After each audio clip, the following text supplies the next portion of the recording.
subscribe my channel Economic Tech.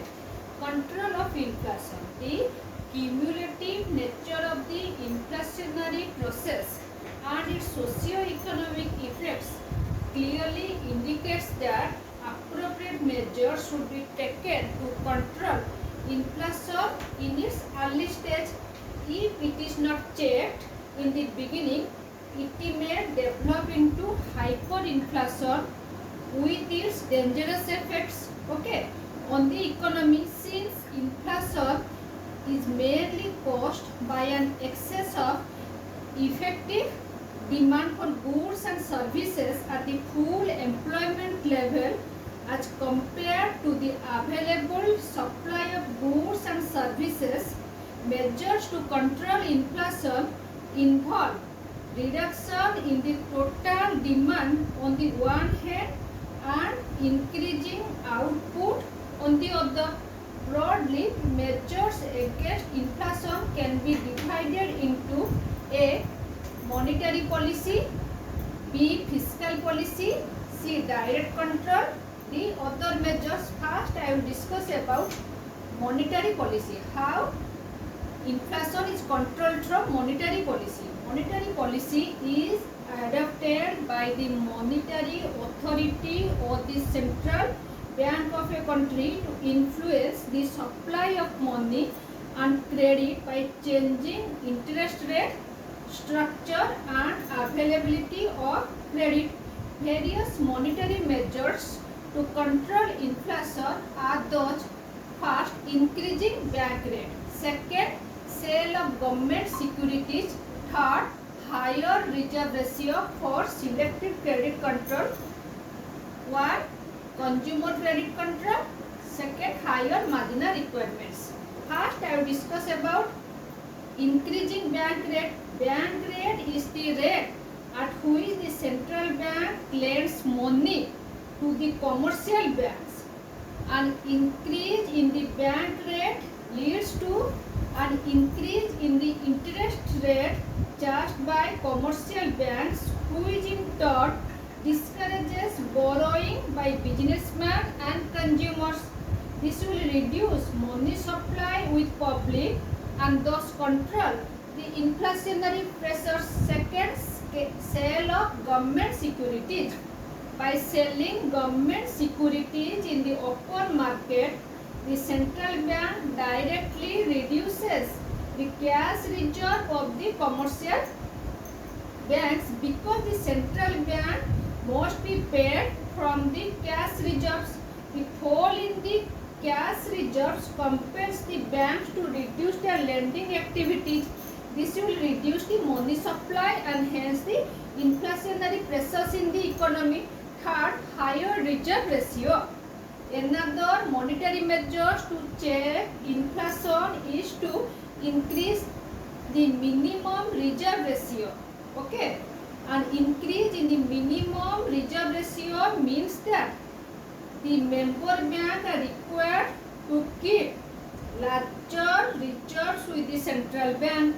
This reduces the deposit of the banks and thus limits their power to create credit. Restrictions on credit expansion will control inflation. 4.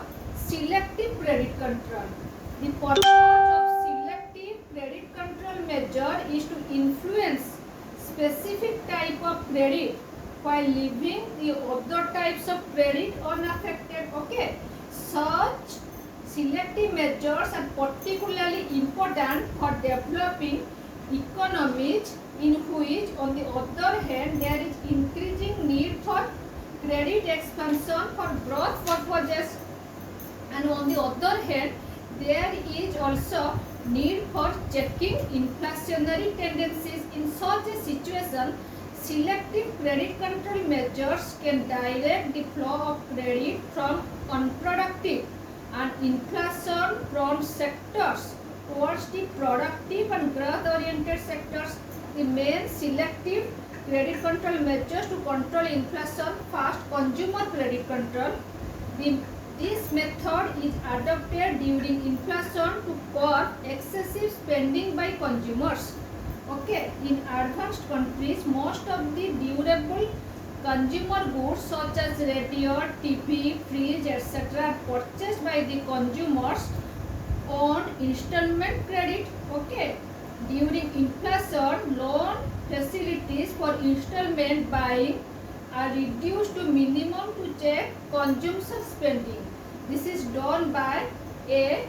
Raising the initial payment, B. Covering large number of goods, C. Reducing the length of the payment period.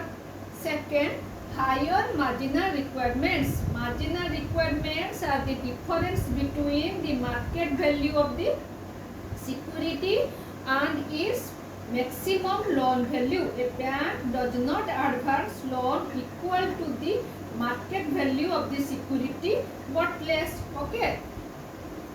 B. Fiscal policy. Fiscal policy is the budgetary policy of the government relating to taxes, public expenditures, public borrowing and deficit financing. The major anti-inflationary fiscal measures include A. Increase in taxation, B. Reduction in public expenditure, C. Public borrowing, D. Control of deficit financing. First, I will discuss about increase in taxation. Anti-inflationary tax policy should be directed towards restricting demand without restricting production. Excise duties and sales tax on various goods, for example, take away the buying power from the consumer goods market, okay, without discouraging expanding productive capacity of the economy.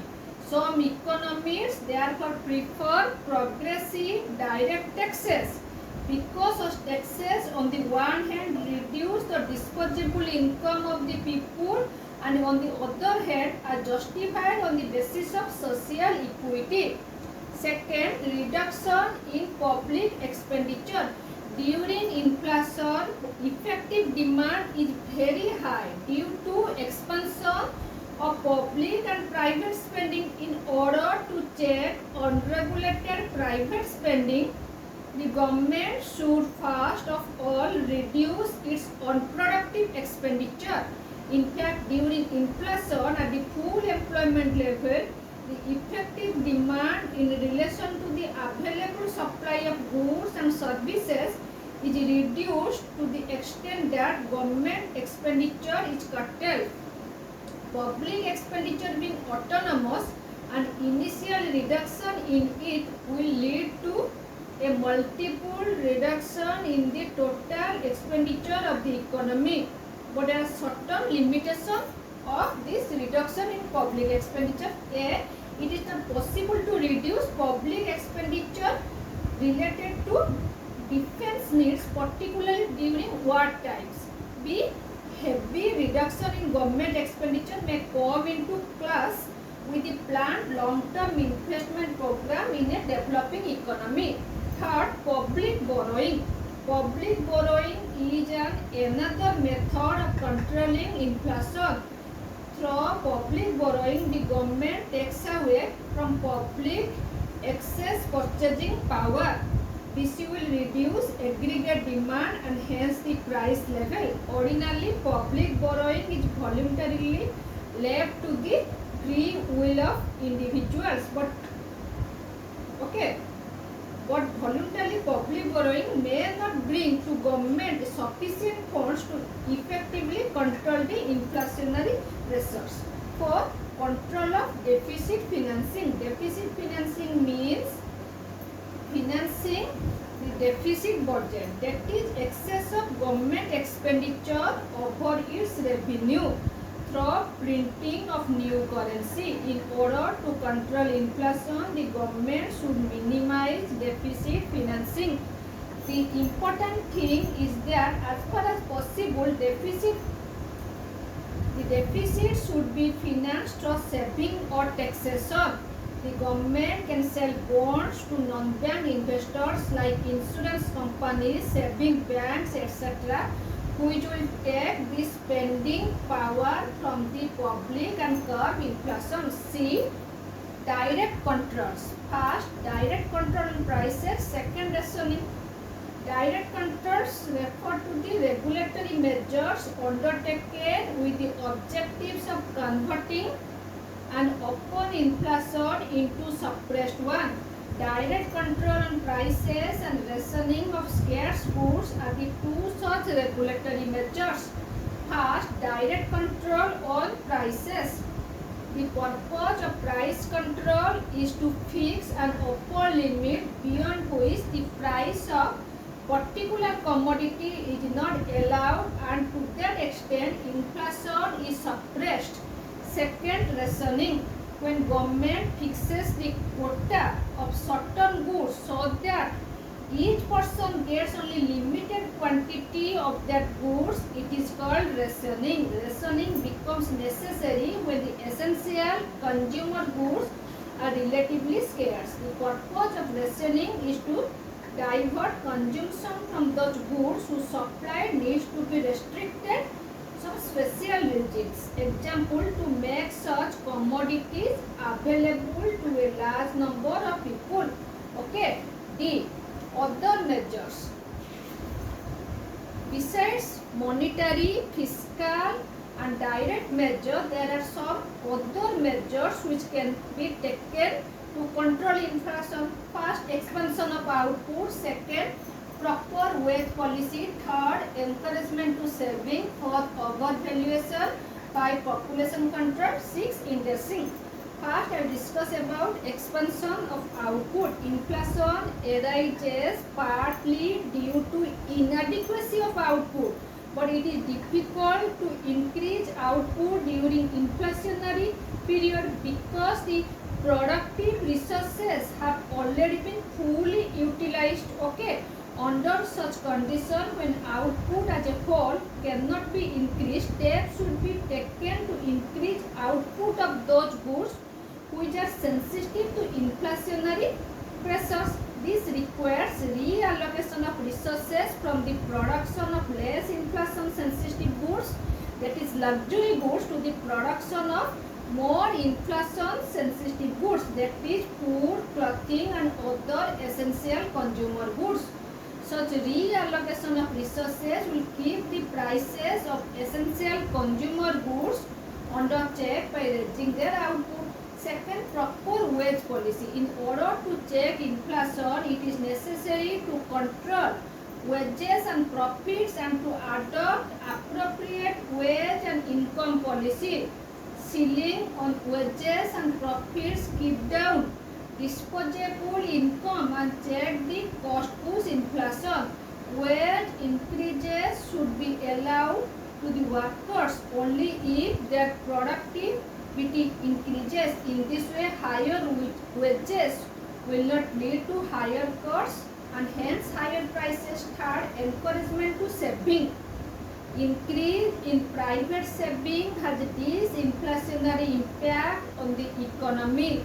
Private saving lead to the reduction of spendable income of the people, which in turn curtail inflationary pressures. The government should therefore take steps to encourage private savings. Fourth, overvaluation. Overvaluation of domestic currency in terms of foreign currencies also serves to control inflation in three ways. A. It will discourage export and thus increase the available of goods and services in the domestic market. B. It will encourage imports from abroad and thus add to the domestic stock of goods and services. C. By reducing the prices of foreign materials which are needed in domestic production, it will control the upward cost price spiral. Okay. 5. Population control. In an overpopulated country like India, the measures to check the growth of population also reduce the anti-inflationary effects. Effective family planning programs ultimately reduce the increasing pressure on general demand for goods and services, thus helping to keep the rising prices under control. 6. Indexing. Economists also suggest indexing as an anti-inflationary measure. Indexing refers to monetary corrections by periodic adjustments in money income of the people and in the value of financial assets, saving deposits, etc., held by the public in accordance with changes in the prices. For example, if the annual price rise is 10%, the money income and the value of financial assets should be increased by 10% under the system of indexing. So these are the various steps how to control inflation. Thanks for watching.